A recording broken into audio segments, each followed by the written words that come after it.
आज सावन महीने का पहला सोमवार है। कहा जाता है जो भी भक्त सावन सोमवार का व्रत रखता है भोलेनाथ उसकी सभी मनोकामनाएं पूरी कर देते हैं। आपको सावन सोमवार व्रत रखकर कथा का पान अवश्य करना चाहिए, जिससे आपकी सभी मनोकामनाएं पूरी हो जाएंगी।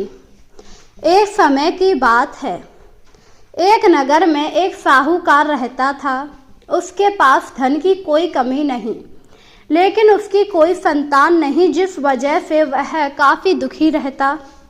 संतान की प्राप्ति के लिए वह सावन सोमवार का व्रत किया करता और भगवान शिव माता पार्वती की पूजा श्रद्धा के साथ किया करता। उसी की भक्ति को देखते हुए एक दिन माता पार्वती ने भगवान शिव से उसकी मनोकामना को पूर्ण करने के लिए कहा। माता पार्वती के कई बार कहने पर भगवान शिव ने कहा, इस संसार में व्यक्ति को उसके कर्मों के हिसाब से फल मिलता है। जिसके भाग्य में जो लिखा होता उसे वही भोगना पड़ता है। लेकिन पार्वती जी ने भगवान शिव की बात ना मानते हुए साहूकार की इच्छा को पूरा करने का निर्णय लिया। माता के कहने पर भगवान शिव को भी साहूकार को पुत्र प्राप्ति का वरदान देना पड़ा, लेकिन उन्होंने बालक बालक सिर्फ 12 वर्ष तक ही जिएगा। 12 वर्ष बाद उसकी मृत्यु हो जाएगी। इस बात को सुन साहूकार काफ़ी दुखी हुआ, क्योंकि साहूकार माता पार्वती और शिव जी की बातें सुन रहा था। इसीलिए उसने इस बार भी कोई प्रतिक्रिया नहीं दिखाई और पहले की तरह वह फिर से पूरी लगन के साथ सोमवार का व्रत करने लगा। कुछ समय बाद साहूकार की पत्नी ने एक सुंदर पुत्र को पैदा किया। जब बालक 11 वर्ष का हुआ तो उसे पढ़ने के लिए साहूकार ने मामा के साथ काशी भेज दिया।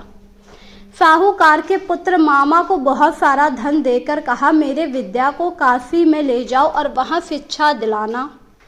साथ ही उन्होंने कहा, तुम लोग रास्ते में यज्ञ और ब्राह्मणों को भोजन कराते जाना। वह लोग काशी के लिए निकल गए, पर काशी से पहुंचने से पहले उन्हें एक राज्य मिला। वहां राजा की कन्या का विवाह ऐसे राजकुमार के साथ हो रहा था जो एक आंख से काना था। ऐसे में राजकुमार के पिता ने सोचा, क्यों ना साहूकार के बेटे को दूल्हा बनाकर राजकुमारी का विवाह करा दिया जाए। विवाह के बाद धन देकर इसे राज्य से जाने को कह दिया जाएगा। लड़के ने राजकुमार के पिता की बात मानकर दूल्हे के वस्त्र पहनकर राजकुमारी से विवाह कर लिया। लेकिन साहूकार का पुत्र ईमानदार था, इसीलिए उसने सही अवसर देखकर राजकुमारी के दुपट्टे पर लिखा कि तुम्हारा विवाह तो मेरे साथ हुआ, लेकिन तुम्हें जिस राजकुमार के साथ भेजा जाएगा वह एक आंख से काना है। जब राजकुमारी को यह चीज पड़ी तो वह काफ़ी ज़्यादा क्रोधित हुई और उन्होंने अपने माता पिता को सारी बात बताई, जिसके बाद राजा ने उस राजा को वहाँ से भगा दिया और अपनी पुत्री को विदा नहीं किया। फिर उन्होंने उस बालक से पूछा कि तुम यहाँ कैसे आए, तो उन्होंने बताया, मैं काशी पढ़ने जा रहा हूँ। इसके बाद वह मामा भांजे काशी चले गए। काशी आकर उन्होंने बहुत सारे यज्ञ कराए। जिस दिन लड़का 12 वर्ष का हुआ उस दिन खास यज्ञ का आयोजन किया गया, लेकिन यज्ञ करते समय लड़के की तबीयत बिगड़ने लगी और उसने यज्ञ में बैठने से मना कर दिया। कुछ समय बाद उसकी मृत्यु हो गई। मृत भांजे को देखकर मामा ने रोना शुरू कर दिया। उसी समय माता पार्वती भोलेनाथ वहीं से गुजर रहे थे। माता पार्वती ने भोलेनाथ से कहा, स्वामी मुझे इसके रोने के स्वर सहन नहीं हो रहे, आप इस व्यक्ति के कष्ट अवश्य ही दूर करेंगे।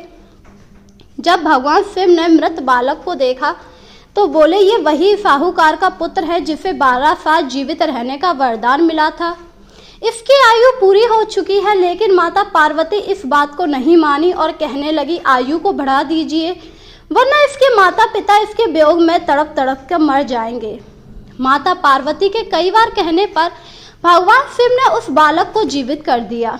इसके बाद बालक अपनी शिक्षा को पूरी करने के बाद माता पिता के साथ वापिस आ गया। साहूकार के पुत्र की बेसब्री से इंतजार कर रहा था। उन्होंने भी प्रण लिया था कि अगर उनका पुत्र मृत हो गया तो वह भी अपने प्राण त्याग देंगे, पर जब उन्हें अपना पुत्र जीवित मिला तो वह काफ़ी ज़्यादा प्रसन्न हुए। उसी समय भगवान शिव ने स्वप्न में दर्शन देकर कहा, हे श्रेष्ठी, मैं तेरे सावन सोमवार और सोमवार के व्रत करने से काफी प्रसन्न हूँ। तूने सोमवार वाले दिन कथा सुनी है, जिस वजह से मैंने तेरे पुत्र को लंबी आयु दी है।